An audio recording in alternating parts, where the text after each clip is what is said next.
What is up, hashtag FURRYPACK? It is me, Dwago, and tonight's video, I'm going to be teaching you how to use a PlayStation 4 controller on PC to play your games, right after the intro.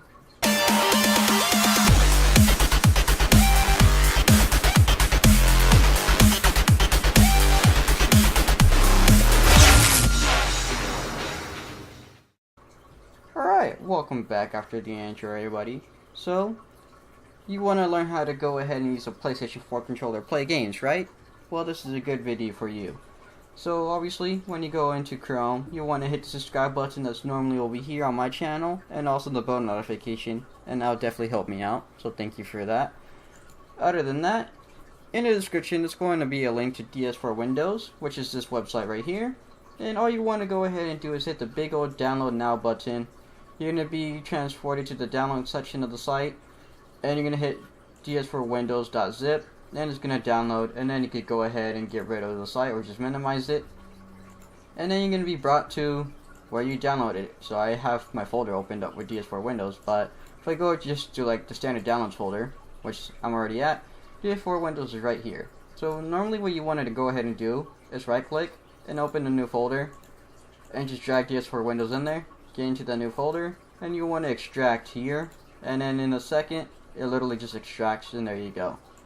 Since I already have the software installed, I'm actually going to be getting rid of the new download because I don't need it. I already have it installed.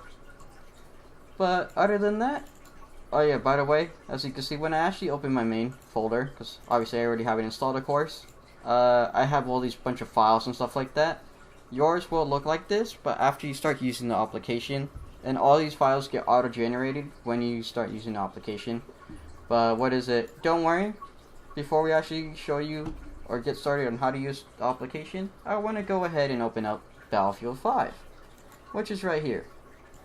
I have it in a small little window. I'm gonna make this a little bigger.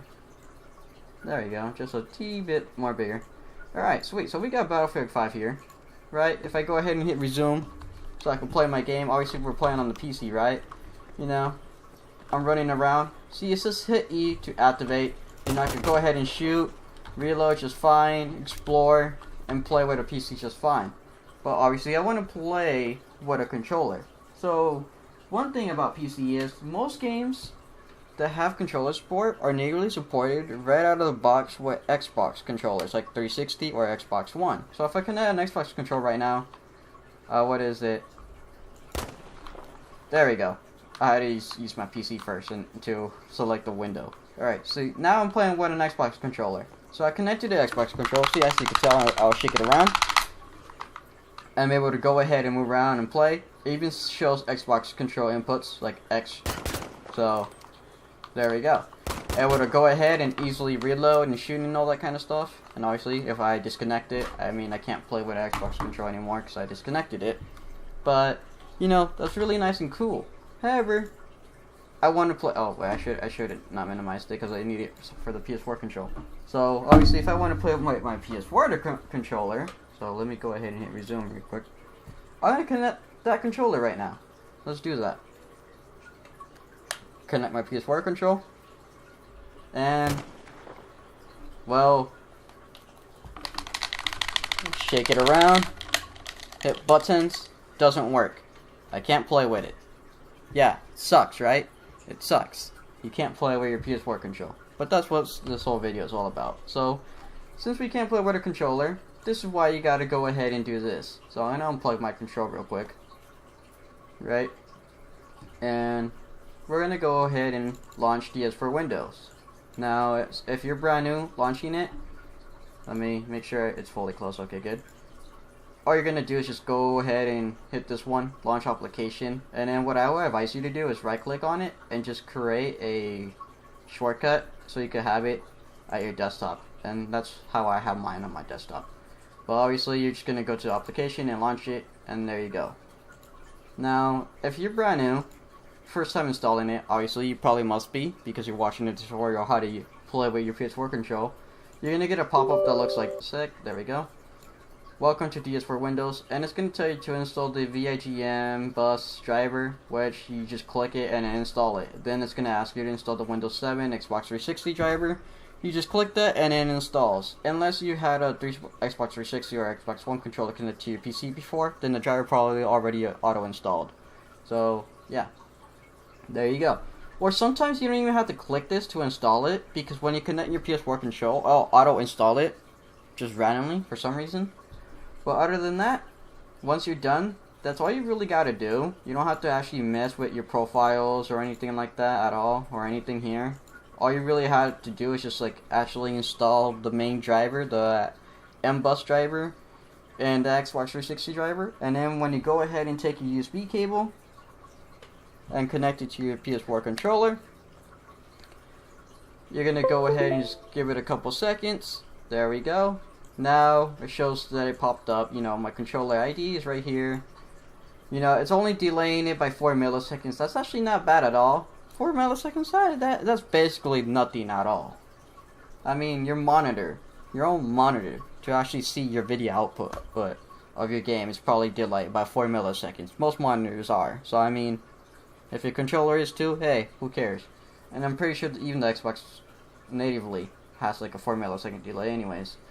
But obviously, one cool little feature about the software, if you go into the little color thing and use custom, you can actually switch the color to your controller. Obviously, I may not be showing you that feature with my camera or my controller, but trust me, do it yourself and it works. But obviously, see how we have this opened up and we have a PlayStation 4 control? Let's go ahead and, you know, open up Battlefield here.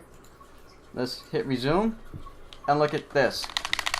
I'm playing with a PS4 controller now. And you know what's crazy? It shows that I got, you know, Xbox signal. And that's literally the purpose of DS4Windows. Literally the purpose to DS4Windows. This program here, all it's doing is converting the signal of a PlayStation control and tricking your computer thinking that it's an Xbox control. That's all it's doing. Literally all it's doing. Which is really sweet. Now, I mean, obviously there'll be times where you get really confused when you're playing a game, because you're probably going to see, oh, hit X. But, I mean, if you know your controllers really well, you're going to know that that's just square on PlayStation. Obviously. So, yeah. I mean, not just that, but Xbox and PlayStation play the exact same way. The only thing that's different between the two controls is obviously they have different input styles. Obviously, you got the PlayStation, you know, I guess, like, mapping, and then you got the Xbox mapping where they have the L-lock sticks in, like, different locations. And then, I guess they all have, each one of them uses, like, their own type of, like, software or intelligent technology or whatever the heck it is, you know. They just get read differently, you know, they're just read differently. It's basically like saying, hey, one device is like Android, the other one is like freaking Mac. That's basically what it is, or like iOS, you know. But, yeah, that's really it on how to play with a PS4 controller. All you need is DS4Windows, and you're able to go ahead and play games that aren't natively supported. So I hope you all enjoyed the video. Leave a like, leave a comment, and subscribe. And if you need any more tutorials on any other kind of stuff, let me know in the comments below. And see you on the next video or live stream. Peace out, #FURRYPACK, RARXD.